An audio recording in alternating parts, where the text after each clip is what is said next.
दुश्मन की गोलियों का सामना हम करेंगे। आजाद ही हैं और आजाद ही रहेंगे। ऐसा कहना था महान क्रांतिकारी चंद्रशेखर आजाद का, जिन्होंने जीवित रहते अंग्रेजों के हाथ न आने की प्रतिज्ञा ली थी।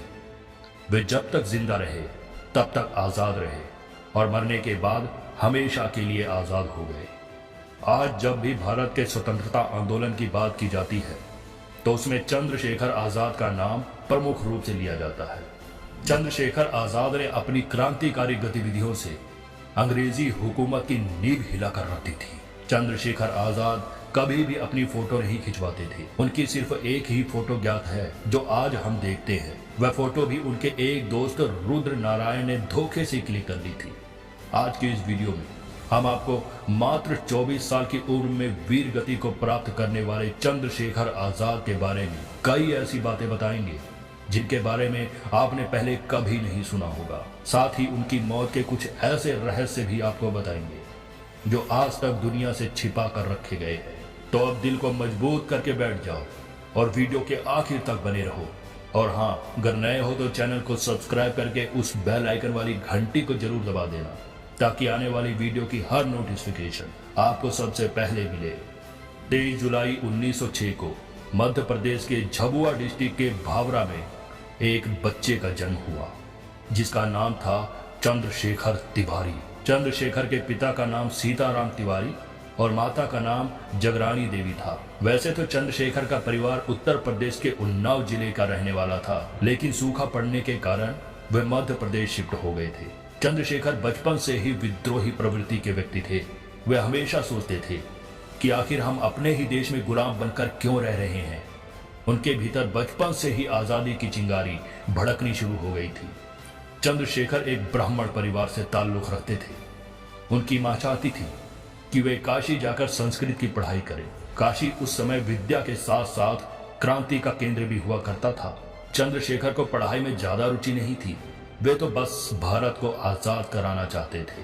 पढ़ाई छोड़कर 14 साल की उम्र में उन्होंने मुंबई के बंदरगाह पर नौकरी करनी शुरू कर दी। लेकिन यहाँ पर चंद्रशेखर को एहसास हुआ कि यदि उन्हें रोटी खाने के लिए ही कमाना है तो वे अपने गांव में रहकर भी ये काम कर सकते थे। 19 अप्रैल 1919 को जलियांवाला बाग हत्याकांड ने पूरे देश को झिंझोर कर रख दिया था। हर किसी के मन में अब अंग्रेजों के विरुद्ध आक्रोश पैदा हो रहा था। इसी समय चंद्रशेखर के भीतर का क्रांतिकारी बाहर आया। साल 1921 में मात्र 15 साल की उम्र में चंद्रशेखर महात्मा गांधी द्वारा चलाए जा रहे असहयोग आंदोलन से जुड़ गए। आंदोलन के दौरान उनकी गिरफ्तारी भी हुई और कई देशभक्तों के साथ वे जेल भी गए। जेल जाने के बाद कोर्ट में जज के सामने उनकी पेशी हुई। जज ने 15 साल के इस बच्चे से पूछा कि तुम्हारा नाम क्या है। उन्होंने कहा मेरा नाम आजाद है। जज ने पिता का नाम पूछा तो चंद्रशेखर ने जवाब दिया स्वतंत्रता, और पता पूछने पर चंद्रशेखर ने जवाब दिया कारावास। आजादी की चाह रखने वाले लोगों ने जब 15 साल के युवा के मुंह से ये बातें सुनी तो हर कोई दंग रह गया था। लेकिन उनके जवाब से ब्रिटिशियर्स और जज तिलमिला उठे और चंद्रशेखर को 15 कोड़े मारने की सजा सुनाई गई। 15 कोड़े की सजा आसान नहीं थी। अच्छे अच्छे लोगों की चमड़ी उधड़ जाया करती थी, लेकिन वे तो चंद्रशेखर थे। हर कोड़े के बाद उनके मुंह से आवाज आई, वंदे मातरम, वंदे मातरम, भारत माता की जय।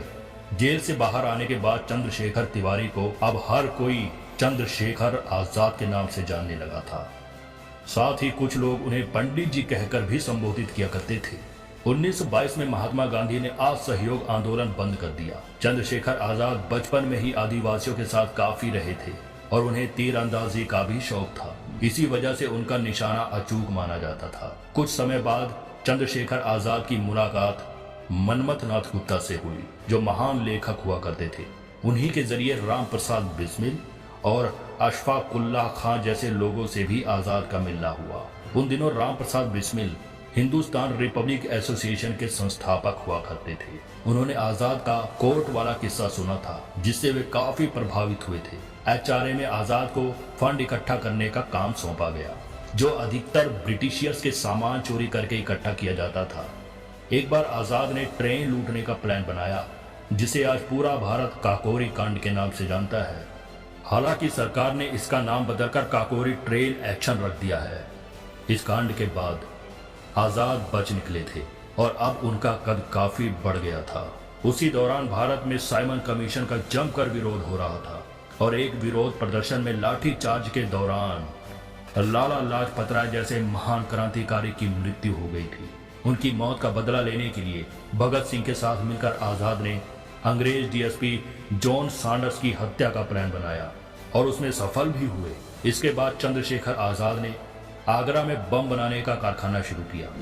भगत सिंह और बटुकेश्वर दत्त ने 8 अप्रैल 1929 को असेंबली पर जो बम फेंका था वह बम आजाद ने ही बनाया था। असेंबली पर बम फेंकने के बाद भगत सिंह को गिरफ्तार कर लिया गया।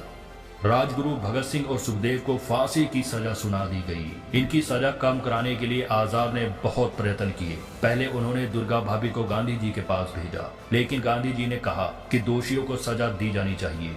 असल में गांधी जी भगत सिंह की क्रांतिकारी विचारधारा का विरोध किया करते थे। वहीं ब्रिटिशर्स अधिकारी चंद्रशेखर आजाद को ढूंढने की भी कोशिश कर रहे थे।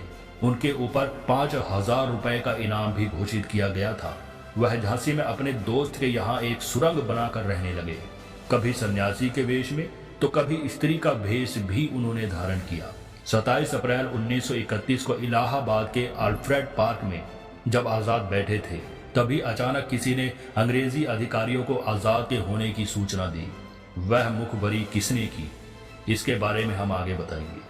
अंग्रेज जैसे ही अल्फ्रेड पार्क पहुंचे तो आजाद और उनके साथी से नाम पूछा। जवाब में आजाद ने गोलियां चलानी शुरू कर दी। वह अकेले ही काफी देर तक पुलिस अधिकारी नौन बाबर और ठाकुर विश्वेश्वर का सामना करते रहे। इसी दौरान चंद्रशेखर घायल हो गए और उन्होंने देखा कि उनकी गोलियां भी खत्म होने वाली हैं। जब उन्हें बचने का कोई उपाय नहीं दिखा तो उन्होंने बंदूक की अंतिम गोली खुद को मार ली। अंग्रेजों के हाथ जीवित न आने की प्रतिज्ञा पर वह अडिग रहे और सदैव के लिए आजाद हो गए। चंद्रशेखर आजाद ने अपनी पिस्तौल का नाम बंतुल बुखारा रखा था, जो आज भी इलाहाबाद के म्यूजियम में रखी हुई है। जिस पेड़ के नीचे आजाद ने खुद को गोली मारी थी, कुछ दिनों में ही वहां रोजाना भीड़ लगनी शुरू हो गई। पेड़ पर गोलियों के निशान थे। लोगों ने उन निशान पर सिंदूर चंदन लगाना शुरू कर दिया और पेड़ की पूजा भी करने लग गए थे। असल में वे ये सब आजाद को श्रद्धांजलि देने के लिए कर रहे थे। ब्रिटिशियर्स को डर हुआ कि कहीं मामला बिगड़ न जाए। उन्होंने रातों रात वह पेड़ कटवा दिया और वहां पर मिट्टी भरवा कर उसे समतल कर दिया। अब सबसे बड़ा सवाल ये आता है कि आखिर चंद्रशेखर आजाद की मुखबरी किसने की। इस बारे में कई किताबों में लिखा है। विश्वनाथ द्वारा लिखी अमर शहीद चंद्रशेखर आजाद और क्रांतिकारी यशपाल की आत्मकथा सिंहावलोकन की जानकारी के अनुसार 27 फरवरी के दिन भगत सिंह, राजगुरु और सुखदेव की फांसी की सजा को माफ कराने के लिए आजाद इलाहाबाद के आनंद भवन में नेहरू जी से मिलने पहुंचे थे।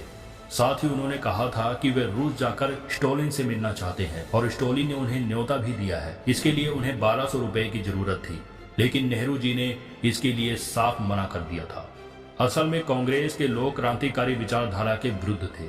आजाद के जाने के बाद नेहरू ने अंग्रेजों को खबर दी कि आपको जिसकी तलाश है वह अल्फ्रेड पार्क में 3 बजे तक रहेगा। जिस चंद्रशेखर आजाद को अंग्रेज इतने सालों में नहीं ढूंढ पाए थे, नेहरू जी की एक मुखबरी के कारण अंग्रेजों ने उन्हें ढूंढ लिया। जवाहरलाल नेहरू ने अपनी आत्मकथा में लिखा है कि एक अनजान शख्स उसके पास आया था जो अपना नाम चंद्रशेखर आजाद बता रहा था। मैंने असहयोग आंदोलन के समय 10 साल पहले उसका नाम सुना था। उसने मुझसे 1200 रुपए की मांग की थी और मैंने कुछ समय बाद मदद करने की बात भी कही थी। चंद्रशेखर आजाद की डेड बॉडी उनके घर वालों या रिश्तेदारों को सौंपी भी नहीं गई। कहा जाता है कि एक रिश्तेदार बहुत दिनों से उनकी डेड बॉडी ढूंढने की कोशिश कर रहा था, कभी नेहरू के पास तो कभी अस्पताल में तो कभी मैजिस्ट्रेट के पास उन्हें चक्कर कटवाते रहे और अंत में जब उन्हें चंद्रशेखर आजाद की बॉडी का पता चला तो वे वहां पहुंच गए, लेकिन तब तक अंग्रेज मिट्टी का तेल डालकर उनकी बॉडी जला चुके थे। बची हुई बॉडी का संस्कार उन्होंने पूरी विधि के साथ किया और त्रिवेणी संगम में चंद्रशेखर आजाद की अस्थियां विसर्जित की गई। जिस पार्क में चंद्रशेखर आजाद शहीद हुए थे उसका नाम अल्फ्रेड पार्क से बदलकर चंद्रशेखर आजाद पार्क कर दिया गया और साथ ही आजादी के बाद उनके गांव धीमापुरा का नाम भी आजादपुरा कर दिया गया। दोस्तों, ये थी चंद्रशेखर आजाद के जन्म से लेकर शहीद होने तक की पूरी कहानी। उम्मीद करते हैं कि आपको ये वीडियो अच्छी लगी होगी। देश के लिए अपना सर्वोच्च बलिदान कर देने वाले चंद्रशेखर आजाद के लिए वीडियो को लाइक और शेयर अवश्य करें। आज के लिए इतना ही दोस्तों, आपसे फिर मिलेंगे एक नई वीडियो और ढेर सारी रोचक जानकारी के साथ।